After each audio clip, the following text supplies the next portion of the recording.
রাজ্যে রাজনৈতিক পালাবদল ঘটে গিয়েছে, আর তারপর থেকে একাধিক তৃণমূল নেতাদের বিরুদ্ধে অন্ধকারে লুকিয়ে রাখা নানান দুর্নীতির অভিযোগ সামনে আসছে। আর তা শুনে সকলেই হতবাক। এবার জাল আধারের বড়সড় পর্দাফাঁস। বেআইনি আধার কার্ড তৈরিতে নাম জড়ালো সিভিক ভলেন্টিয়ারের। হ্যাঁ, ঠিকই শুনেছেন, সিভিক ভলেন্টিয়ার সহ মোট 3 জন নাকি জাল আধার কার্ড বানাতো। আর ওই অভিযুক্ত সিভিক ভলেন্টিয়ারের স্ত্রী আবার গ্রাম পঞ্চায়েতের তৃণমূল সদস্য। কেউ জানতো না সাধারণ একটা বাড়ির বন্ধ দরজার আড়ালে চলছিল এমন এক কারবার, যার সুতো টানতে গিয়ে উঠে এলো চাঞ্চল্যকর তথ্য। দিনের আলোয় সবকিছু ছিল স্বাভাবিক, কিন্তু রাতের অন্ধকারে গোপনে তৈরি হচ্ছিল এমন কিছু নথি, যা শুধু আইন ভাঙার অভিযোগই নয়, নিরাপত্তা নিয়েও বড় প্রশ্ন তুলে দিয়েছে। দীর্ঘদিনের গোপন নজরদারি আর তথ্য সংগ্রহের পর অবশেষে সেই রহস্যের পর্দা ফাঁস করলো পুলিশ। জাল আধারের বড়সড় পর্দা ফাঁস করলো মালদার হরিশ্চন্দ্রপুর থানার পুলিশ। গভীর রাতে হরিশ্চন্দ্রপুর থানা এলাকার বাংলা বিহার সীমান্তবর্তী সুলতাননগর গ্রাম পঞ্চায়েতের শরণপুর গ্রামে হানা দিয়ে 3 জনকে গ্রেপ্তার করে পুলিশ। ওই গ্রামে হরিশ্চন্দ্রপুর থানার আইবি বিভাগের কর্মরত সিভিক ভলেন্টিয়ার ওমর ফারুকের বাড়িতেই এই জাল আধার কার্ড নির্মাণের কাজ চলছিল। পাশাপাশি গ্রেপ্তার হয়েছে বিহারের আমদাবাদ এলাকার বাসিন্দা রাজু কুমার শর্মা, হরিশ্চন্দ্রপুরের বারদুয়ারি এলাকার বাসিন্দা অঙ্কিত কুমার শর্মা। সিভিক ভলেন্টিয়ার ওমর ফারুকের স্ত্রী ফারহানা রহমানি আবার সুলতাননগর গ্রাম পঞ্চায়েতের তৃণমূলের প্রাক্তন গ্রাম পঞ্চায়েত সদস্য বলে জানা গিয়েছে। পুলিশ সূত্রে খবর, দীর্ঘদিন ধরেই এই চক্র এলাকায় সক্রিয় ছিল। পুলিশ গোপন সূত্রে খবর পেয়ে ওই গ্রামে হানা দিয়ে ব্যাপক পরিমাণে আধার কার্ড, পাশাপাশি আধার কার্ড তৈরিতে ব্যবহৃত যন্ত্রাংশ, কম্পিউটার উদ্ধার করে। পুলিশের প্রাথমিক অনুমান, এখানে আধার কার্ড বানিয়ে বাংলাদেশ থেকে বেআইনি অনুপ্রবেশও করানো হতো বলে মনে করা হচ্ছে। পুলিশ আরো জানিয়েছে, বিহারের ওই যুবকের আইডি ব্যবহার করেই আধার কার্ডগুলো তৈরি করা হচ্ছিল। কিভাবে ওই যুবকের কাছে এই আইডি এলো তাও তদন্ত করছে পুলিশ। গোটা ঘটনায় শুরু হয়েছে রাজনৈতিক চর্চা। তৃণমূল কংগ্রেসের জেলা চেয়ারপারসন চৈতালি ঘোষ সরকার বলেন, বিষয়টা যদি তদন্ত হয়, যদি প্রমাণিত হয় তারা দোষী, তাহলে আইন আইনের ব্যবস্থা নেবে। যে দোষ করবে তাকে শাস্তি পেতে হবে। কি বলছেন তৃণমূলের জেলা চেয়ারপারসন চৈতালি ঘোষ সরকার, শুনবো। গ্রাম পঞ্চায়েতের যে মেম্বার, তার হাজবেন্ড সিভিক ভলেন্টিয়ার, তাকে অ্যারেস্ট করা হয়েছে এবং তার সঙ্গে আরও দুজনকে অ্যারেস্ট করা হয়েছে। এরা সবাই তৃণমূলের কর্মী এবং সিভিক ভলেন্টিয়ার রয়েছে। যে ওখানে জাল আধার কার্ড তৈরি আছে, সবটা জানাতো জাল আধার কার্ড তৈরি করতো এবং অনুপ্রবেশকারীদের বাংলাদেশিদের সেই আধার কার্ডগুলো দখল করতে পারবে। দেখুন, বিষয়টি যদি তদন্ত হয়, যদি প্রমাণিত হয় যে তারা দোষী, আইন আইনের ব্যবস্থা নেবে। যে দোষ করবে তাকে শাস্তি পেতেই হবে। এবং আপনারা সকলেই জানেন যে তৃণমূল কংগ্রেস যখন ক্ষমতায় আসে তখন বহু মানে যারা সুবিধাবাদী বা যারা বিভিন্ন রকম অন্যায় করে তারা সব এসে দলের ঠাঁই নিয়েছিল। এবং সবসময় তো সব স্তরের নেতৃত্বর পক্ষে সম্ভব না সবাইকে জানা। যদি এরকম কিছু করে থাকে, আমি বলবো আইন আইনের ব্যবস্থা। অন্যদিকে বিজেপি নেতা ওম প্রকাশ ঘোষের অভিযোগ, একজন সিভিক ভলেন্টিয়ারকে পুলিশ গ্রেফতার করেছে। তৃণমূলের ছত্রছায়া থেকেই এই ধরনের বেআইনি কাজ চলছে। বাংলাদেশের অনুপ্রবেশকারীদের জাল আধার কার্ড তৈরি করে দেওয়া হচ্ছিল। পুলিশ সক্রিয়ভাবে কাজ করায় এরা ধরা পড়েছে। কি বলছেন বিজেপি নেতা ওম প্রকাশ ঘোষ, শুনবো।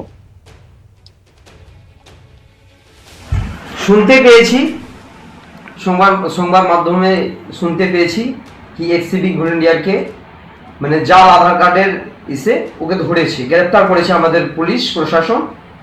তো সেই সিভিক ভলেন্টিয়ার নাকি শুনতে প্রাক্তন টিএমসি নেত্রী হাজবেন্ড। এরাই তো সন্ত্রাস চালাচ্ছে, এরাই জাল, এই পার্টিটা হচ্ছে জাল। টিএমসি মানে কি? টিএমসি মানে জাল। এরা এখানে এসে এরাই এদের টিএমসি উচ্চ নেতৃত্বের আশ্রয়ে এই যে নিচু তোলা কর্মীরা এই যে আধার কার্ড, জাল আধার কার্ড এরা তৈরি করে বাংলাদেশ থেকে এসে এখানকার আধার কার্ড কি করে পেয়ে যায়? এরাই তো করেছে। আজ আমাদের প্রশাসন, হরিশ্চন্দ্রপুরের প্রশাসন, পুলিশ খুব সক্রিয়ভাবে কাজ করছে, নিরপেক্ষভাবে কাজ করছে। ধন্যবাদ দিব প্রশাসন ব্যবস্থাকে কি আজ তাদেরকে পর্দাফাঁস করেছে এরা।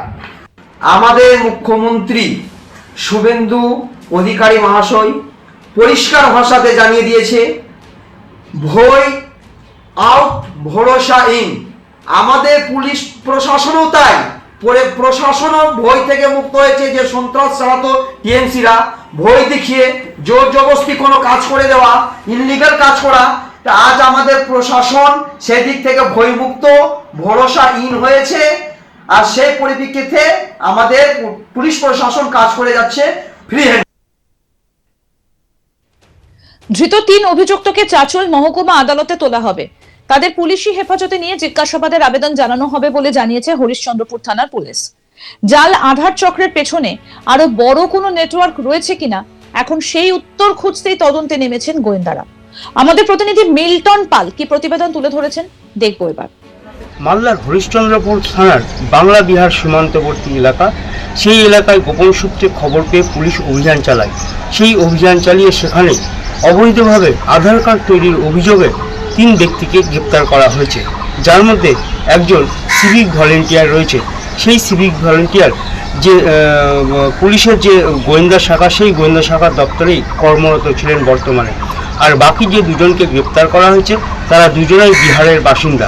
মূলত মনে করা হচ্ছে যে ওই বিহারের বাসিন্দা রাজু কুমার শর্মা যে ব্যক্তির নাম রয়েছে, তার বাড়িতেই এই জাল আধার কার্ড তৈরির ডেরা বসানো হয়েছিল এবং সেখান থেকে বিভিন্ন জায়গার যে জাল আধার কার্ড সেখানে তৈরি করে বিভিন্ন জায়গায় পাঠানো হতো। এমনকি পুলিশ অনুমান করছে যে অবৈধ যে সমস্ত বাংলাদেশিরা রয়েছেন সেই সমস্ত বাংলাদেশিরা এখান থেকে জাল আধার কার্ড তৈরি করে সেই আধার কার্ডের বৈধতা দেওয়া হতো সেই বাংলাদেশিদের মাধ্যমে। স্বাভাবিকভাবে মনে করা হচ্ছে অনুপ্রবেশের সঙ্গে এই যে অবৈধভাবে যে আধার কার্ড তৈরি হচ্ছে সেই আধার কার্ডের যোগসূত্র থাকলেও থাকতে পারে। সেই কারণে পুলিশ দীর্ঘদিন ধরে নজরে রেখেছিল।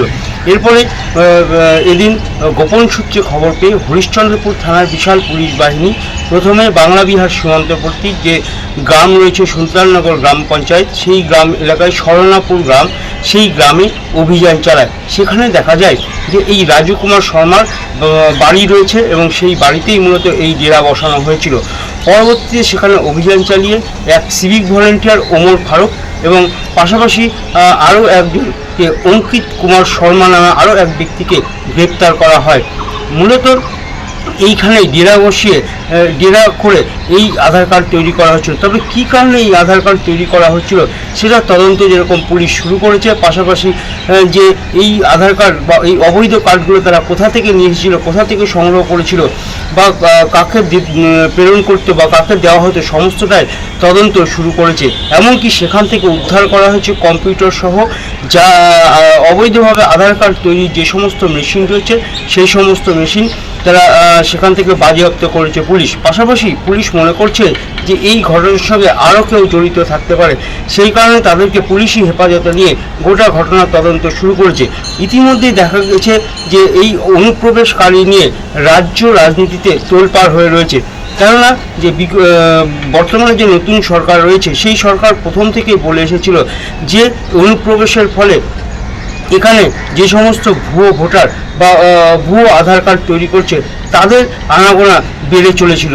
আর সেই কারণে কড়া হাতে এবার নির্বাচনও হয় এবং সেই নির্বাচনে যখন এসআইআর প্রক্রিয়া শুরু করা হয় সেই এসআইআর প্রক্রিয়ায় বহু নাম বাদও যায়। স্বাভাবিকভাবে মনে করা হচ্ছে যে এই কাণ্ডে তাদের কি ভূমিকা রয়েছে, তাদের কি ভূমিকা ছিল, মূলত সেই জিনিসগুলো তদন্ত করা হচ্ছে। আর স্বাভাবিকভাবে প্রশ্ন উঠতে শুরু করেছে একজন সিভিক ভলেন্টিয়ার যেখানে থানার অধীনে হয়ে কাজকর্ম করে, সেই সিভিক ভলেন্টিয়ার কিভাবে এই আধার কার্ডগুলো সংগ্রহ করে প্রেরণ করতো সমস্তটাই তদন্ত শুরু করেছে মালদার হরিশ্চন্দ্রপুর থানার পুলিশ। ইতিমধ্যেই 3 জনকে পুলিশি হেফাজতে নিয়ে ঘটনার তদন্ত শুরু করেছে।